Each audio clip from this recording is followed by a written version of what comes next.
Hi అండి, మీ బుజ్జి వరలక్ష్మి. అందరికీ దీపావళి శుభాకాంక్షలు అండి. దీపావళి అందరూ కూడా ఆనందంగా సంతోషంగా జరుపుకోవాలని కోరుతున్నానండి. అలాగే అందరూ కూడా నిండు నూరేళ్ళు ఆయురారోగ్యాలతో సుఖ సంతోషాలతో వర్ధిల్లాలని కోరుతున్నాను. జై శ్రీకృష్ణ, జై లక్ష్మీనారాయణ. ఆ లక్ష్మీదేవి ఆశీస్సులు, శ్రీకృష్ణ పరమాత్మని ఆశీస్సులు మీ అందరికీ లభించాలని కోరుతున్నాను. జై శ్రీకృష్ణ.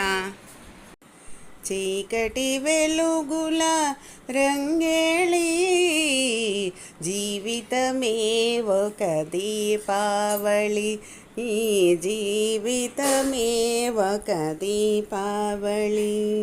చీకటి వెలుగుల రంగేళి, జీవితమే ఒక దీపావళి, ఈ జీవితమే ఒక దీపావళి.